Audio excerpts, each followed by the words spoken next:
And welcome into the Rowdy Studios. Ladies and gentlemen, talking racing with Buzz Cutler. My name is Bass Masters, and we got a lot to talk about after Richmond. Where do we start? Where do we start? Why don't we start with Kevin Harvick? Okay. Because this was a very big win for the 29 car. Not only does he tie Kyle Busch with 4 wins heading into the chase, so he's got 12 extra points compared to someone who doesn't have any, but he won it with his pit crew, which is a far cry from last year. Got him out first on the last stop, and he goes into the chase now breaking a long sort of slide where he wasn't very good for and the we last were couple of worried. months. We were worried. Yeah. I think everybody was a little worried, not just about Kevin Harvick, but about RCR in general. Now, this is the kind of track that you expect for them to be decent at. You know, their history, they're better at shorter tracks than mile-and-a-half downforce tracks. But still, it was good to see that Kevin Harvick has got a little bit of mojo going and a little bit of momentum heading into the chase. Now, you can overread the whole KHI merger and was that a relief of pressure that had been weighing him down.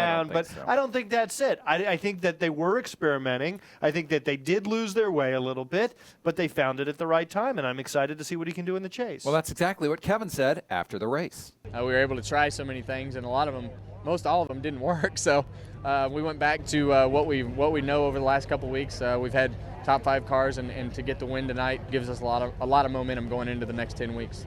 Now, Kevin Harvick has done this before. He's won the last race going into the chase at Richmond before. Of course, the chase then moved on to New Hampshire, where he won again, and Richmond and New Hampshire are comparable racetracks. Now we're going to Chicagoland, but don't forget, Kevin Harvick won the first 2 races at Chicagoland in its history, so that's a good track for Kevin. That is, and it's sort of a new entree into the chase. It'll be interesting to start the chase on a mile-and-a-half downforce track. I think it'll give us a little bit more information as to where these guys are than starting the chase at a place like New Hampshire, even though I'm a huge fan of short track racing. Now, the other point I really want to make, and I kind of made it, but I'll make it again, the pit crew was such a big key for him in this race. He led over half the race. We were all paying attention to what was going on back in the pack, but he lost the lead late to Jeff Gordon. They came down for a pit stop with about 15 laps to go, and his pit crew got him out first, and essentially by controlling the restart, Kevin was able to win that race.